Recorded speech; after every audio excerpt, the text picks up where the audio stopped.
12वीं राजनीति विज्ञान की कक्षा में आप सभी का स्वागत है।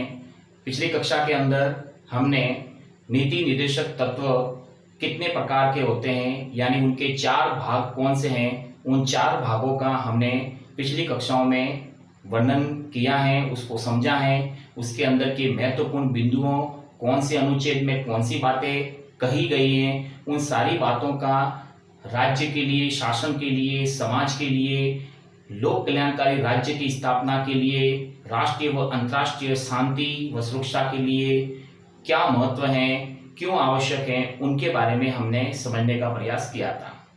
आज की जो हमारी कक्षा है उसमें हम नीति निर्देशक तत्वों का महत्व क्या है, इस महत्व के जो महत्वपूर्ण बिंदु हैं उन बिंदुओं को आज हम समझने का प्रयास करेंगे। तो आइए नीति निर्देशक तत्वों के महत्व के बिंदुओं को हम समझने का प्रयास करते हैं।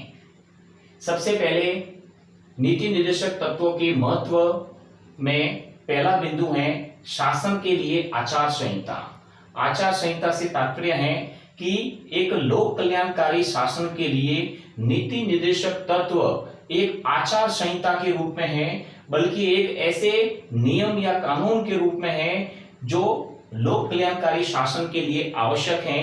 ठीक है, तो हम इसमें देखते हैं कि यह तत्व यानी नीति निर्देशक तत्व न्यायालय द्वारा लागू नहीं, जिसका मतलब होता है कि इन नीति निर्देशक तत्वों को न्यायालय के द्वारा लागू नहीं किया जाता या न्यायालय में इनको वाद विवाद का विषय नहीं बनाया जा सकता, बल्कि प्रजातंत्र रूपी न्यायालय द्वारा, प्रजातंत्र रूपी न्यायालय से मतलब है कि जनता जो है वो सर्वोच्च शक्तिशाली है और जनता ही सबसे बड़ा न्यायालय हमारे देश में माना जाता है। इसलिए प्रजातंत्र रूपी न्यायालय यानी जनता के द्वारा नीति निर्देशक तत्व शासन में लागू होता है, अर्थात इसका मतलब है कि जनता के कल्याण के लिए नीति निर्देशक तत्वों को शासन में लागू किया जाता है, जिसमें न्यायालय के द्वारा कोई बाध्यता नहीं होती, न कोई समस्या होती है, क्योंकि शासन यानी सरकार जनता के प्रति उत्तरदायी है और जनता रूपी यानी प्रजातंत्र रूपी न्यायालय के द्वारा ही इसे शासन में शामिल किया जाता है। नीति निर्देशक तत्वों को लागू शासन में किया जाता है ताकि एक लोक कल्याणकारी और जनता के हित में कार्य करने वाली शासन की स्थापना की जा सके। ठीक है, दूसरा है लोक कल्याणकारी राज्य की रूपरेखा। तो दूसरा जो हमारा बिंदु है वो यह बताता है कि नीति निर्देशक तत्व का महत्व इस कारण से भी है क्योंकि वह लोक कल्याणकारी राज्य कैसा होना चाहिए उसके बारे में सरकार का और देश का मार्गदर्शन करता है, हमारी राजनीतिक व्यवस्था का मार्गदर्शन करता है।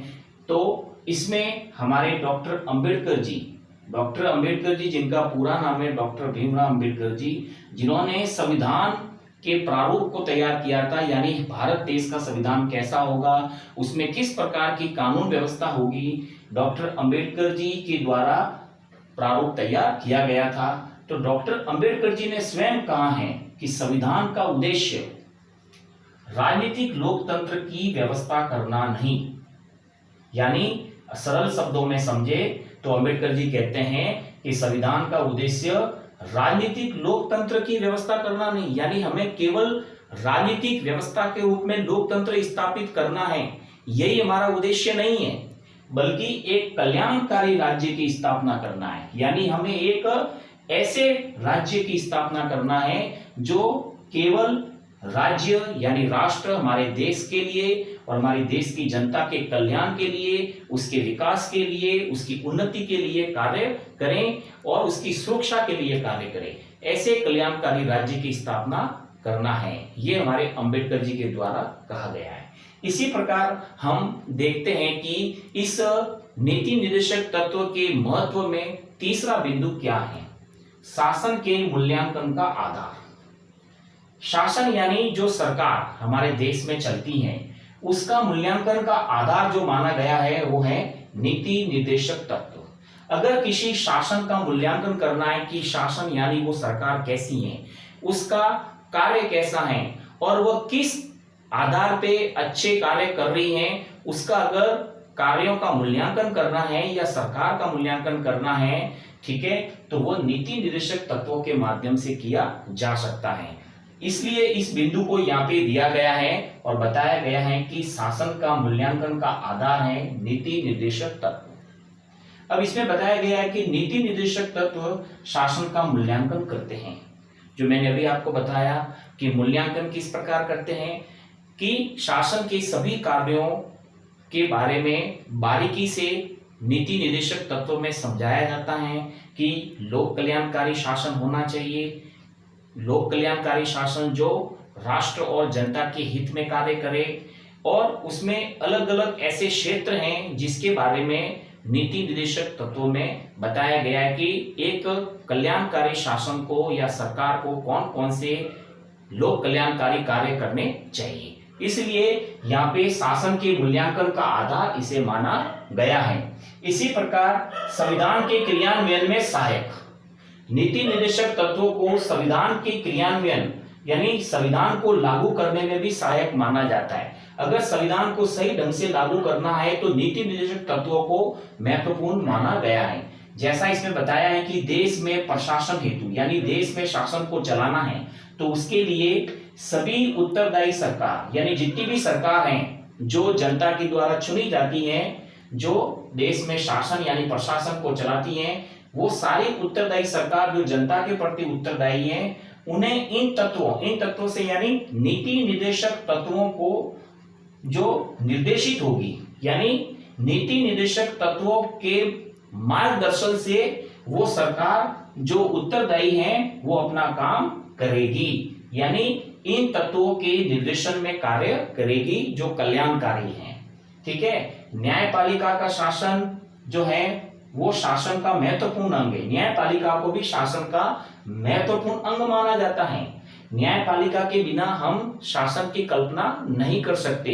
एक न्यायपूर्ण शासन हमारे देश में स्थापित करना है, लोगों के साथ में न्याय करना है, तो न्यायपालिका का होना आवश्यक माना जाता है। ठीक है, इसलिए संविधान में इन तत्वों यानी नीति निर्देशक तत्वों का महत्व है, क्योंकि उसमें स्वतंत्र न्यायपालिका और लोक कल्याणकारी शासन के लिए निर्देश दिए गए हैं। इसके बाद हमारा आज का अंतिम बिंदु है सामाजिक आर्थिक परिवर्तन में सहायक। अगर हमारे देश में सामाजिक और आर्थिक क्षेत्र में परिवर्तन लाना है, कल्याणकारी सामाजिक व आर्थिक कार्य करने हैं, तो उसमें नीति निर्देशक तत्वों का महत्व है, जिसमें बताया है पहला बिंदु है कि राज्य के द्वारा प्रत्येक स्त्री व पुरुष यानी महिला व पुरुष को जीविका का साधन यानी अपना जीवन यापन करने के लिए, रोजगार या धन प्राप्त करने के लिए ऐसा कोई कार्य मिले जो स्त्री व पुरुष के लिए समान हो। ठीक है ना, उस कार्य को, उस रोजगार को उपलब्ध करवाना स्त्री पुरुष के लिए, यह राज्य का पहला कर्तव्य। यानी सरल शब्दों में कहे तो स्त्री व पुरुष को समान रोजगार देना। संपत्ति का केंद्रीयकरण न हो। संपत्ति जो है यानी संपत्ति के ऊपर समाज में पूंजीपतियों का एकाधिकार नहीं होना चाहिए। समाज के अंदर जो भी संपत्ति है, भौतिक संसाधन है, जिस व्यक्ति के पास में आवश्यकता से ज्यादा है, ठीक है ना, तो उसको सरकार के द्वारा सीमित करना चाहिए और सरकार को यह व्यवस्था करनी चाहिए कि संपत्ति का केंद्रीकरण ना हो और संपत्ति का लाभ समाज के निम्न वर्ग और गरीब वर्ग को भी उसका लाभ मिल सके। इसलिए संपत्ति के ऊपर न केवल राष्ट्र का अधिकार होना चाहिए बल्कि पूरे समाज का अधिकार होना चाहिए। और श्रमिकों के शोषण को रोकना, ये भी हमारे राज्य का कर्तव्य है कि हमारे समाज में जो श्रमिक है, जो अलग अलग क्षेत्रों में काम करते हैं, फैक्ट्रियों कारखानों में काम करते हैं या कई और व्यवसायिक क्षेत्र में काम करते हैं, उन श्रमिकों का शोषण ना हो बल्कि उनको उनके कार्य का उचित मूल्य मिले और उनके कार्य का समय निश्चित हो और उनको दूसरे उच्च वर्ग के नागरिकों के समान उन्हें अधिकार मिले। इसलिए शोषण को रोकने का कार्य भी राज्य का है। ये हमारे नीति निर्देशक तत्वों के अंदर बताया गया है। ठीक है, दूसरा जो है इसी बिंदु में दूसरा पॉइंट है कि जीवन स्तर सुधारना। अगर नागरिकों के जीवन स्तर को सुधारना है, हमारे समाज के प्रत्येक नागरिक का जीवन अच्छा हो, सभी का आर्थिक रूप से, राजनीतिक रूप से, सामाजिक रूप से, शैक्षणिक रूप से, हर प्रकार से जीवन अच्छा हो, उत्तम हो, ठीक है ना। तो जीवन स्तर को सुधारने के लिए सरकार को यानी राज्य को चिकित्सा की व्यवस्था करना, चिकित्सा का लाभ समाज के प्रत्येक निम्न वर्ग को मिले, शिक्षा की व्यवस्था करना यानी सभी लोगों को शिक्षा प्राप्त हो, सभी बालकों को शिक्षा मिले। और हम जानते हैं कि हमारी सरकार ने वर्तमान में शिक्षा को मौलिक अधिकार बना दिया है, जिसमें 6 से 14 वर्ष तक के बालकों को निःशुल्क अनिवार्य शिक्षा का अधिकार दिया गया है। और रोजगार की व्यवस्था करना, समाज के प्रत्येक युवा को, ठीक है ना, चाहे स्त्री है या पुरुष है, सभी को रोजगार का समान अधिकार मिले, इसकी व्यवस्था करना। ये सारे जो निर्देशक तत्व हैं, ये सारे नीति निर्देशक तत्व के अंदर मौजूद हैं और ये हमारी सरकार को, हमारे शासन को निर्देश देते हैं कि कल्याणकारी समाज के लिए, एक कल्याणकारी आर्थिक व्यवस्था के लिए और एक कल्याणकारी शासन के लिए हमें इन सारे तत्वों को अपनाना चाहिए, इनकी बातों को अपनाना चाहिए, तभी हम हमारे देश में एक लोक कल्याणकारी शासन की स्थापना कर सकते हैं। इसलिए नीति निर्देशक तत्व का एक कल्याणकारी शासन की स्थापना में बड़ा महत्व है। धन्यवाद। नीति निर्देशक तत्व के क्या महत्व हैं उसके बारे में अध्ययन किया था। आज की कक्षा में हम देखेंगे कि नीति निर्देशक तत्वों के क्रियान्वयन यानी लागू होने के कुछ महत्वपूर्ण उदाहरण कौन से हैं। अर्थात इस बिंदु का मतलब यह है कि जो नीति निर्देशक तत्व हैं, उन नीति निर्देशक तत्वों की जो लोक कल्याणकारी शासन के लिए कौन कौन सी बातें हैं, उन बातों को हमारे देश में लागू किया गया है सरकार के द्वारा, शासन के द्वारा। तो वो बातें कौन कौन सी हैं, उनके कुछ उदाहरण जो हैं हम आज की कक्षा में देखने वाले हैं। ठीक है, तो हम शुरू करते हैं आज की कक्षा का। पहला बिंदु है भूमि सुधार। भूमि सुधार में हम देखेंगे कि नीति निर्देशक तत्व का जो ये बिंदु है भूमि सुधार, ठीक है, इसको हमारे देश की शासन व्यवस्था के द्वारा समाज कल्याण के लिए और इससे जुड़े हुए लोगों के कल्याण के लिए इसे लागू किया गया है। तो हम इस बिंदु को देखते हैं। भूमि सुधार में 9वीं अनुसूची यानी हमारे संविधान के अंदर 395 अनुच्छेद हैं, 22 भाग हैं और 12 अनुसूची हैं। उसमें से 9वीं अनुसूची, 12 अनुसूची में से 9वीं जो अनुसूची है उसमें 1951 में भूमि सुधार कानून लागू किया गया था। और भूमि सुधार कानून में भूमि जोतने वाले जो किसान हैं, यानी जो किसान जिस भूमि को जोतते हैं यानी जिस भूमि पर खेती करते हैं, उस भूमि पर उस किसान का अधिकार माना जाएगा। लेकिन पहले क्या होता था कि देश की आजादी से पहले भूमि के ऊपर जो जमींदार होते थे, साहूकार होते थे, उनका अधिकार होता था और जो किसान होते थे वहां पर मजदूरी करते थे।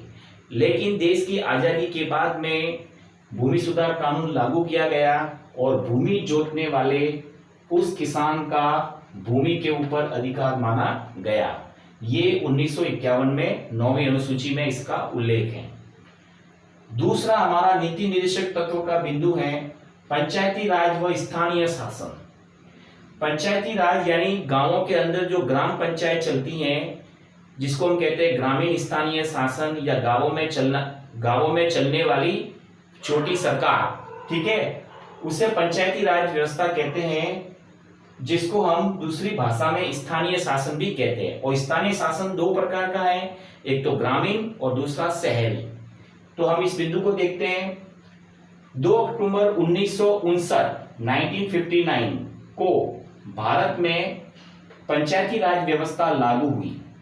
ये जो पंचायती राज व्यवस्था लागू हुई थी 2 अक्टूबर 1959 में, ये भारत के राजस्थान राज्य में लागू हुई थी और राजस्थान राज्य के नागौर जिले में लागू हुई थी। और हमारे देश के प्रथम प्रधानमंत्री पंडित जवाहरलाल नेहरू जी के द्वारा इसे लागू किया गया था, यानी उसका उद्घाटन किया गया था। ठीक है। इस पंचायती राज व्यवस्था को लागू करने के बाद में इसमें सुधार किया गया और इसे नई शक्तियां प्रदान की गई, यानी इसको और भी शक्तिशाली व्यवस्था बनाया गया। 73वां संशोधन 1993, जब ये संशोधन हुआ था तो पंचायती राज व्यवस्था को संवैधानिक दर्जा दिया गया, यानी पंचायती राज शासन व्यवस्था यानी गांवों में चलने वाली पंचायत जिसका मुखिया सरपंच होता है उसको स्वायत्त शासन का अधिकार दिया गया, यानी उनको इतना अधिकार दिया गया कि उन्हें अपने ग्रामीण विकास के लिए, अपने गांवों में स्थानीय शासन को चलाने के लिए, निर्णय लेने के लिए उन्हें राज्य सरकार से पूछने की आवश्यकता नहीं है, इसलिए उनको संवैधानिक शासन का दर्जा दिया गया। उसी प्रकार 74वां जो संशोधन है वो भी 1993 में हुआ था। 74वां संशोधन शहरी स्थानीय शासन से संबंधित है और इसको भी पंचायती राज की तरह मजबूत शासन व्यवस्था बनाया गया और शहरी स्थानीय शासन को भी बहुत सारे अधिकार दिए गए, ठीक है ना। इस प्रकार 73वां और 74वां संशोधन के माध्यम से पंचायती राज व्यवस्था को यानी स्थानीय शासन को मजबूत बनाया गया। तीसरा बिंदु जो है हम देखते हैं पंचवर्षीय योजनाएं जो सरकार के द्वारा 5 वर्ष के लिए लागू की जाती हैं और अब तक हमारे देश के अंदर 12 पंचवर्षीय योजनाएं लागू हो चुकी हैं। पंचवर्षीय योजना को लागू करने के लिए सरकार के द्वारा नियोजन यानी योजना बनाई जाती है, जिसे योजना आयोग कहते हैं, जिसके माध्यम से योजना बनाई जाती है 5 वर्ष के लिए कि सरकार 5 वर्ष में कौन कौन से कार्य करने वाली है अपने शासन के दौरान, ठीक है। योजना आयोग को वर्तमान में नाम बदलकर हमारी वर्तमान सरकार यानी मोदी सरकार ने उसको नीति आयोग कर दिया है, ठीक है। तो हम इस बिंदु के बारे में कुछ जानकारी प्राप्त करेंगे। पहला है कि 15 मार्च 1950 यानी ये जो समय है देश की आजादी के बाद का है। 15 मार्च 1950 के समय योजना आयोग की स्थापना हमारे देश में हुई थी और यह स्थापना देश के हमारे पहले प्रधानमंत्री पंडित जवाहरलाल नेहरू जी के द्वारा की गई थी, जिसका मुख्यालय यानी हेडक्वार्टर जो है नई दिल्ली में स्थित है। या हम कह सकते हैं कि इस पंचवर्षीय योजना को लागू करने वाले योजना आयोग जो है इस विभाग की स्थापना नेहरू जी के द्वारा हुई और इसका ऑफिस जो है वो नई दिल्ली में स्थापित किया गया। दूसरा जो है इसमें कि नीति आयोग, अब नीति आयोग जो है वो योजना आयोग का नाम बदलकर नीति आयोग कर दिया है, जिसको हम नीति आयोग के नाम से वर्तमान में जानते हैं। तो नीति आयोग जो है वो नाम बदलकर किया गया है, पहले योजना आयोग कहते थे अब नीति आयोग कहते हैं और इसकी स्थापना 1 जनवरी 2015 को की गई थी, जिसके अध्यक्ष हमारे प्रधानमंत्री हैं जिनको हम श्रीमान नरेंद्र मोदी जी के नाम से भी जानते हैं और इस नीति आयोग के उपाध्यक्ष हैं राजीव कुमार, ठीक है। और इस नीति आयोग के पदेन जो सदस्य हैं वो अमित शाह जी हैं, ठीक है। तो इस प्रकार नीति आयोग हमारी वर्तमान सरकार का थिंक टैंक माना जाता है, यानी सरकार कौन कौन से कार्य अपने शासन में करने वाली है उसके बारे में सोचने का कार्य नीति आयोग के द्वारा किया जाता है, ठीक है। तो नीति आयोग का कार्य भी योजना आयोग के समान है। अगला जो हमारा बिंदु है, देश के अंदर अब तक 12 पंचवर्षीय योजना लागू हो चुकी है। जैसा कि मैंने अभी आपको बताया था 12 पंचवर्षीय योजना 2012 से 2012 में 12वीं पंचवर्षीय योजना लागू हुई थी, ठीक है, जो 2017 तक चली। और उसके बाद में हम इसमें देखते हैं कि जो ये 12 पंचवर्षीय योजना लागू हुई है उसमें ऐसे कौन से मुख्य विषय हैं जिसके ऊपर सरकार हमेशा काम करती रही है। जैसे कृषि का विषय है, जल संसाधन की व्यवस्था करना, ऊर्जा की व्यवस्था करना जिसमें बिजली है, ठीक है ना, और भी मतलब कोयला है या और भी बहुत सारे मतलब ऊर्जा के क्षेत्र है जिसमें तापीय ऊर्जा है, सौर ऊर्जा है, बिजली व्यवस्था है, तो वो सब है ना ऊर्जा के क्षेत्र में आता है।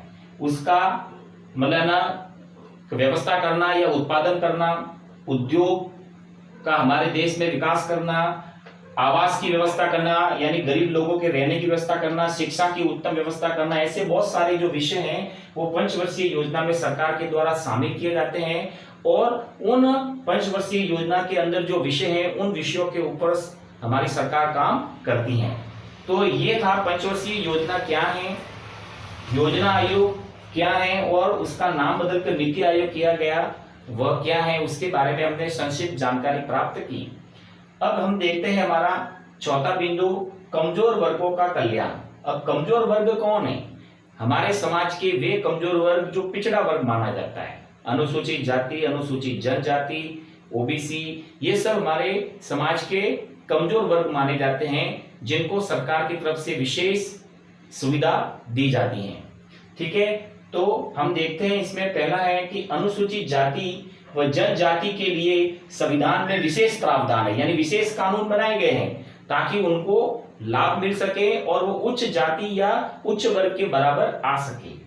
दूसरा है कि आरक्षण की वृद्धि, यानी जो अनुसूचित जाति व जनजाति जिनको हम SC ST कहते हैं और ओबीसी हैं, उनके लिए आरक्षण में वृद्धि की गई है। और 95 संशोधन के द्वारा 25 जनवरी 2020 तक, यानी जो हमारा समय है 25 जनवरी 2020 तक इनके आरक्षण को बढ़ाया गया है।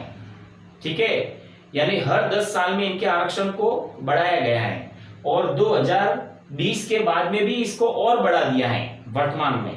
ठीक है, तीसरा है अस्पृश्यता, जिसको हम छुआछूत भी कहते हैं। अस्पृश्यता निवारण कानून, यानी ये कठोर कानून बनाया गया है कि अगर कोई अनुसूचित जाति जनजाति के व्यक्ति के साथ में छुआछूत का व्यवहार करता है, ठीक है ना, और उसके साथ में भेदभाव करता है, तो ऐसे अपराधी को कठोर कानून के तहत कड़ी सजा दी जाएगी। इसलिए अनुसूचित जाति व जनजाति की सुरक्षा के लिए अस्पृश्यता निवारण जैसा कठोर कानून भी सरकार के द्वारा संविधान में शामिल किया गया है। अगला है शैक्षिक उन्नयन, यानी शिक्षा के क्षेत्र में SC और ST वर्ग के लोगों का विकास करने के लिए, उनका शैक्षिक स्तर अच्छा बनाने के लिए निःशुल्क शिक्षा व छात्रवृत्ति का प्रावधान है। यानी संविधान में कानून बनाया गया है कि ऐसे जो कमजोर वर्ग हैं उनको निःशुल्क शिक्षा दी जाएगी और छात्रवृत्ति दी जाएगी ताकि उन्हें मौलिक शिक्षा प्राप्त हो सके, उनका शैक्षिक विकास हो सके। अगला बिंदु है हमारा 65वें संशोधन जो 1978 में हुआ था, यानी हमारे संविधान में जब 65वां संशोधन हुआ था 1978 में, तो उसके द्वारा 7 सदस्य, यानी उसमें 7 सदस्य थे। किसमें थे? अनुसूचित जाति और अनुसूचित जनजाति का एक आयोग बनाया गया था, एक समिति बनाई गई थी जिसमें 7 सदस्य थे, यानी 7 सदस्यों का एक आयोग बनाया गया और उसकी स्थापना संवैधानिक रूप से की गई। यानी उसमें संविधान के अंदर कानून बनाया गया कि अनुसूचित जाति व जनजाति का जो आयोग है वह SC ST के वर्ग के लोगों की सुरक्षा करेगा, ठीक है ना, और उनके विरुद्ध समाज में अगर कोई उच्च वर्ग का व्यक्ति इनके साथ गलत व्यवहार करता है या अपराध करता है तो ऐसे व्यक्ति या अपराधी की जांच करने का काम इस आयोग के द्वारा की जाएगी। जैसे इसे बताया गया कि शोषण की घटना होती है, शोषण किसी भी प्रकार का हो सकता है, शारीरिक, मानसिक, ठीक है ना, या आर्थिक रूप से। अगर इस SC और ST वर्ग के लोगों के साथ में शोषण किया जाता है तो उसकी जांच करने का काम अनुसूचित जाति व जनजाति आयोग के द्वारा की जाएगी। यानी इस प्रकार का एक आयोग बनाया गया है कमजोर वर्ग के लोगों की सुरक्षा के लिए, आर्थिक, सामाजिक, शैक्षिक हर प्रकार से सुरक्षा के लिए। इसके बाद में हम देखते हैं हमारा अंतिम बिंदु है पंचायती राज व शहरी स्थानीय शासन, जो हमने अभी ऊपर पढ़ा था इस बिंदु में। ठीक है, पंचायती राज यानी ग्रामीण स्थानीय शासन, यानी गांवों में जो पंचायत चलती हैं और तहसील क्षेत्र में चलती हैं, और शहरी स्थानीय शासन यानी शहरों में नगर पालिका, नगर परिषद, नगर निगम चलती हैं। इस पंचायती राज और शहरी स्थानीय शासन का विकास 73वें और 74वें संशोधन के द्वारा हुआ और इस 73वें और 74वें संशोधन के द्वारा इन दोनों स्थानीय शासन को विशेष अधिकार दिए गए, संवैधानिक दर्जा दिया गया और पंचायती राज के अंदर 73वें संशोधन के द्वारा, शहरी स्थानीय शासन में 74वें संशोधन के द्वारा महिलाओं को 30% आरक्षण दिया गया। यानी महिला को चुनाव के समय 30% सीटें दी गई कि महिला भी इस स्थानीय शासन में पद प्राप्त कर सकती है और राजनीतिक क्षेत्र में अपनी भूमिका अदा कर सकती है। तो महिलाओं को 30% आरक्षण दिया गया ताकि महिलाओं का भी राजनीतिक रूप से और सामाजिक रूप से विकास किया जाए, उन्हें पुरुषों के बराबर लाया जाए। तो इस प्रकार हमारी आज की कक्षा में हमने देखा कि नीति निर्देशक तत्वों के द्वारा ऐसे कौन से महत्वपूर्ण बिंदु हैं जिसे हमारी भारत सरकार के द्वारा हमारे देश में लागू किया गया है। इसके अलावा भी और भी बहुत सारे उदाहरण हैं जो हम अगली कक्षा में देखेंगे। धन्यवाद।